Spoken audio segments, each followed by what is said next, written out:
Presidente, ¿cómo ha sido la visita a nuestro país? Miten vierailulle maahamme on sujunut?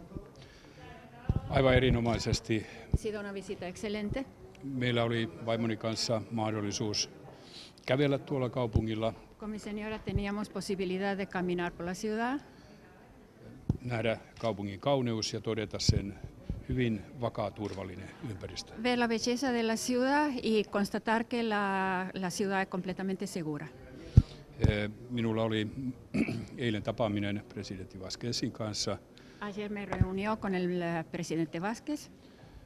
Olin kovin imponoitu siitä, miten hän näkee Suomen ja Uruguayn hyvät suhteet, ja muutoinkin oli mielenkiintoista kuulla hänen ajatuksiaan koko Etelä-Amerikasta, globaalistakin kehityksestä.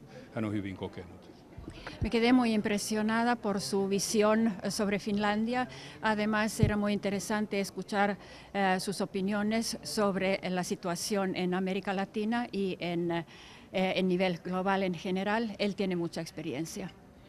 Se habla de que se va a instalar una tercera planta de celulosa en nuestro país.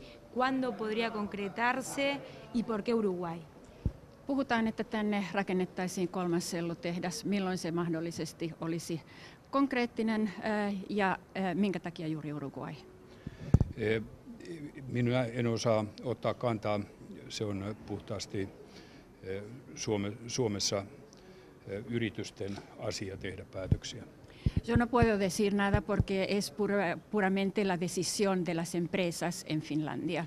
Mutta yleisesti ottaen ymmärrän hyvin, että Uruguay on hyvin mielenkiintoinen toimintaympäristö Suomen metsäteollisuudelle ja muullekin investointitoiminnalle. Pero puedo decir en nivel general que Uruguay es un lugar muy interesante para los inversores finlandeses del sector forestal y otros inversores también. ¿Eso por qué? Minkä vuoksi? Jotenkin maittemme välillä ja kansojen välillä on paljon samanlaisuutta. Nuestros países y nuestros pueblos tienen muchas cosas en común. Suomalaiset haluavat luoda paljon luottamusta kumppaneihin ja ovat löytäneet täältä luottamuksen arvoisia ihmisiä. Los finlandeses quieren siempre tener una relación de confianza con sus socios y aparentemente aquí en Uruguay han encontrado un socio confiable. ¿Se ha avanzado en algún acuerdo bilateral con Suomi, con Finlandia? Onko tehty jotain kahdenvälisiä sopimuksia Suomen ja Uruguayn välillä? Suomen ja Uruguayn välit kehittyvät jatkuvasti. Nyt ei ole mitään uusia sopimuksia juuri tällä matkalla tehty. Las relaciones se están desarrollando constantemente, pero en este viaje no hemos entablado ningún acuerdo bilateral. ¿Pero hay prevista alguna otra inversión que no sea solamente de una planta de celulosa y por algún monto que se pueda estimar? Onko näkyvillä jotain muita investointeja tänne, jotka eivät olisi siis sellutehtaita, ja minkä suuruisia ne mahdollisesti olisivat? Jälleen kerran joudun toteamaan, että tähän kysymykseen varmasti Suomen elinkeinoelämä on parempi vastaamaan, mutta tuosta tilaisuudestakin päätellen kyllä kiinnostusta löytyy Suomessa. Una vez más tengo que constatar que la industria finlandesa sería el actor más apuesto a responder esta pregunta, pero ya como hemos visto ahí en el desayuno ahora, podemos constatar que hay mucho interés. Thank you very much, sir. Thank you very much. ¿Hay avances en materia de política aduanera? Sí, tenemos un acuerdo entre las aduanas de Uruguay y Finlandia para intercambio de información y lamentablemente no tuvimos firmarlo en este momento, pero espero que durante los meses que quedan del año lo logramos hacer o en Helsinki o en Montevideo. ¿En qué consiste ese acuerdo?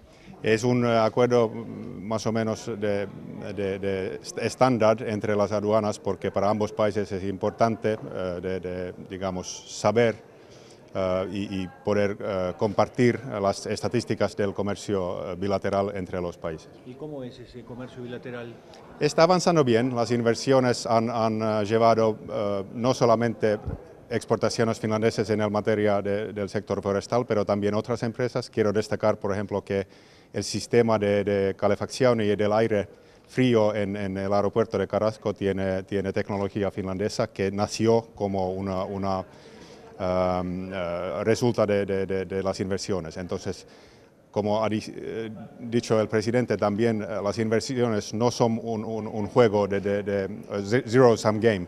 Siempre llevan desafíos o ventajas para ambos países en otros campos también. Dice que no se firmó ahora. ¿Está previsto un viaje del presidente Tabaré Vázquez a Finlandia? Porque el que fue Mujica hace corto plazo. El presidente nuestro ha invitado al presidente Vázquez a Finlandia y naturalmente esperamos que él viene, pero no tenemos una fecha en este momento por el viaje todavía.